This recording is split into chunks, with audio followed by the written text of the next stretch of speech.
Hello guys, welcome to Textbook Banking YouTube channel. So today's session is on NICL expected date for mains and also descriptive English.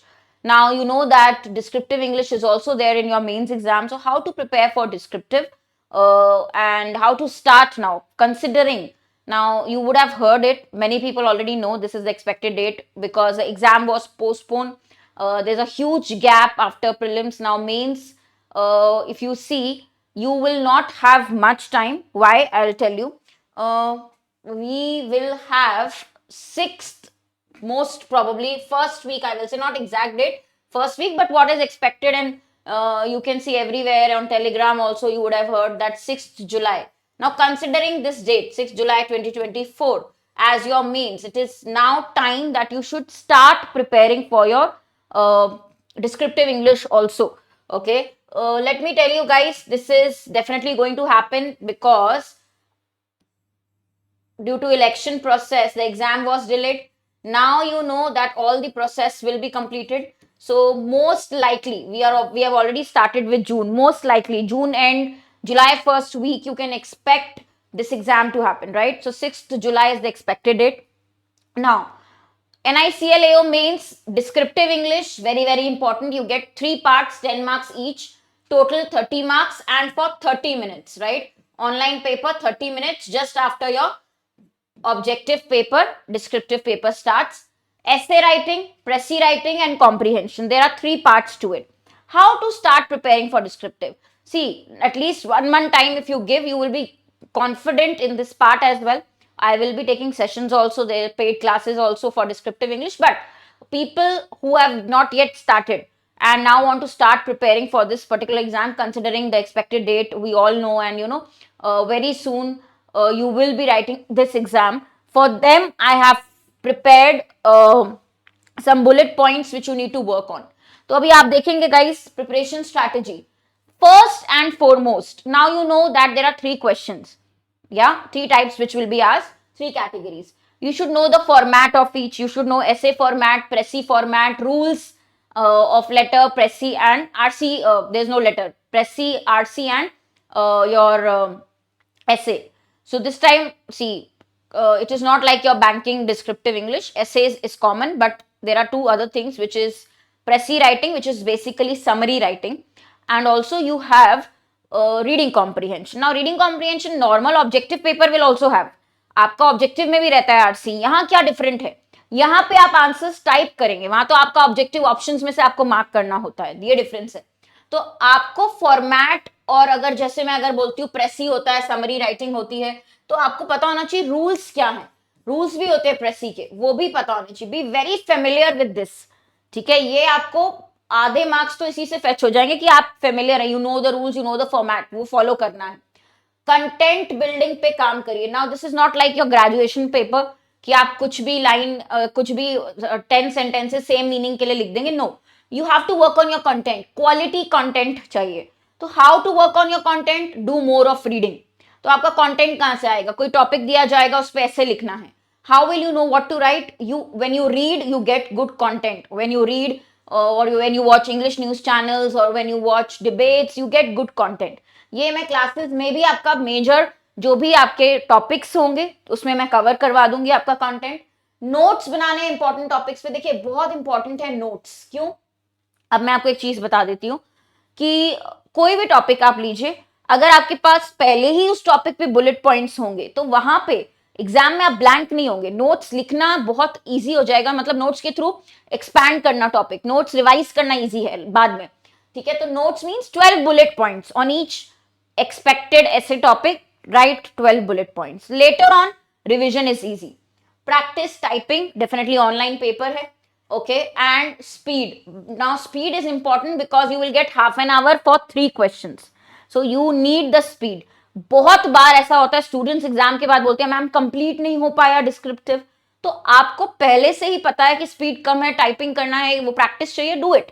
Practice takes time. At least if you give this month you will be prepared. Don't delay that. तो small efforts count. अगर आप daily, जैसे मान लीजिए एक ऐसे आपने practice कर लिया, एक पैराग्राफ टाइप करके प्रैक्टिस कर लिया, that will help you. Okay, तो स्टॉप वॉच पे अगर आप लगा दे कि मुझे ये पेपर हाफ एन आवर में डिस्क्रिप्टिव का देना है sample, so how will I work over on it. Basic grammar and spellings के मार्क्स डिडक्ट होते हैं, तो इस पे आपको काम करना है। When you are writing you will know where all I am making mistakes, क्या मैं बेसिक स्पेलिंग एरर्स कर रहा हूं या बेसिक ग्रामर के एरर्स कर रहा हूं जहां पे मुझे वर्क करना है। Okay, so this will need practice. Obviously I'll start with my classes very soon on descriptive English. तो आपको ये जो पेपर है, मैं आपको ये बता दूं, I'll show you on the website, it is clearly given, ठीक है। ऑटोमेटिकली ये आपका टेस्ट, ऑब्जेक्टिव टेस्ट जैसे ही सबमिट करेंगे उसके बाद स्टार्ट हो जाएगा। कंप्यूटर मॉनिटर पे क्वेश्चंस होंगे, एक वक्त पे एक ही क्वेश्चन डिस्प्ले होगा, बोला गया है, डिटेल्स देख लीजिए। ओके, तो आपका ये स्टार्ट हो जाएगा। While typing, if you press the space bar and then press the enter key, the cursor will not move to the next line. Okay, if you press the enter key immediately after the last word, the cursor will move. ये छोटी छोटी बातें ध्यान देनी है। Okay, तो guys अगर आप ये करेंगे एग्जाम के वक्त जाएंगे, तो एक तो खैर मैं आपको रिमाइंडर मतलब मेरे पास सेट रहेगा, मैं आपको एग्जाम के एक दिन पहले भी बता दूंगी, बिकॉज इंटरफेस कैसा होता है, how will you type there, वहां पे कोई टेक्निकल प्रॉब्लम ना आए, I will help you with that definitely. अभी तो वो पार्ट है जहां हम कंटेंट पे वर्क करेंगे, टॉपिक्स बिल्ड करेंगे, टॉपिक्स रिवाइज करेंगे, ऐसे लिखेंगे, precis, how to write a beautiful precis, ये भी मैं आपको बताऊंगी, करेक्ट प्रेसी। तो ये स्कोरिंग होता है, descriptive is not at all difficult, descriptive scoring होता है।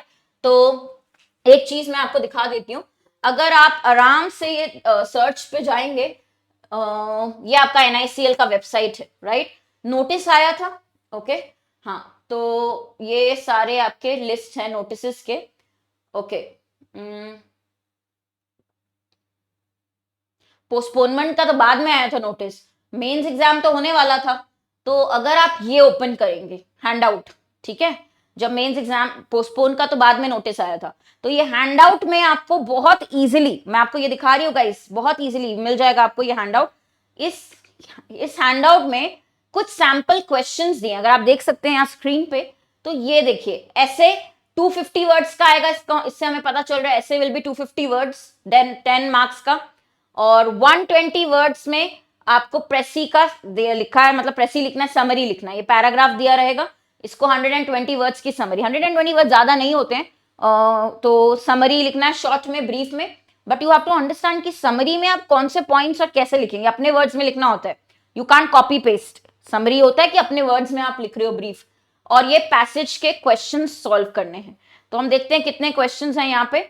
अच्छा, 3 क्वेश्चंस हैं, ठीक है। तो ये आर्टिफिशियल ब्यूरोक्रेटिक पेपर वर्क पे एक पैसेज दिया है, तो ये भी आप सॉल्व करके देखिए, मैं क्लास में करवाऊंगी information handout solve descriptive English का। Descriptive English is not very tough, अगर आप थोड़ा सा वर्क करना, क्या होता है, because we don't have the, now we are not in the habit of writing की हैबिट नहीं होती, टाइपिंग की हैबिट नहीं होती, नोट्स ज्यादा लोग अब बनाते नहीं है, PDF से वर्क करते हैं, तो कहीं ना कहीं वो कॉन्फिडेंस नहीं आता है। That we are going to learn very soon in my classes also. तो मैं आपको बता दूं, NICL की अगर आपको डिस्क्रिप्टिव की प्रिपरेशन करनी है, NICL का सेपरेट कोर्स भी अवेलेबल है हमारी वेबसाइट पे, टेक्स्ट बुक की वेबसाइट पे। Okay, you can check that also out. तो टेक्स्ट बुक पे मैं डिस्क्रिप्टिव की भी क्लासेस लेती हूँ, अगर आप मल्टीपल एग्जाम्स की प्रिपरेशन कर रहे हैं, ठीक है, you can go into banking and insurance exams. Okay, NICL AO course ले सकते हो, प्री एंड मेंस, इसमें डिस्क्रिप्टिव की भी मैं क्लासेस दूंगी। If you don't want this and you want where you can get everything, all the classes you can get, right? All the classes you can get. तो 6 months का या 12 months का जो भी आपको प्लान लेना है guys, you can by that. Okay, coupon code लगा दीजिएगा Harshita, you will get maximum of. इसमें आपके सारे डिस्क्रिप्टिव कवर होते हैं, NICL का, उसके बाद SBI IBPS, तो सारी क्लासेस के साथ साथ मेंस की डिस्क्रिप्टिव इंग्लिश भी आ जाएगा, राइट। सो ये आपका पैक है, ये 12 months का है, 2069 is for 12 months, you can take 6 months also, तो आपके कवर हो जाएगा। NICL का सेपरेट कोर्स भी परचेज कर सकते हैं, कोड है हर्षदा, राइट, HARSHIT। तो मैंने अभी आपको बता दिया 250 वर्ड्स ऐसे, okay, about 150 words precis, and 3 to 5 questions RC जो टाइप करने हैं हाफ एन आवर में। बेसिकली अगर कंटेंट है दिमाग में तो आपका हो सकता है ये तीनों questions with in the given time. So we are going to practice that. जिन लोगों को क्लासेस चाहिए डू कमेंट, अगर if you are targeting NICL mains and you want classes, for pressy writing, essay writing, do let me know in the comments below. I hope this was useful, guys. Also, I will be sharing content for all of you on my telegram group also. तो मेरा telegram group बिल्कुल आप लोग देखते रहिएगा. मैं यहाँ पे PDF भी शेयर करती रहूंगी ताकि हम प्रैक्टिस क्वेश्चन स्टार्ट कर दे डिस्क्रिप्टिव के भी, और क्लासेस में तो होंगे ही, पेड क्लासेस में, right. So Harshita ma'am textbook, do join this. I hope this is clear guys. Start working. Last minute का वेट मत करिए क्योंकि टाइम कम है. एंड ऑफ जून, जुलाई फर्स्ट वीक पेपर हो जाएगा आपका NICL मेंस का, जिसमें डिस्क्रिप्टिव इंपॉर्टेंट है, right. Thank you so much guys. Thank you.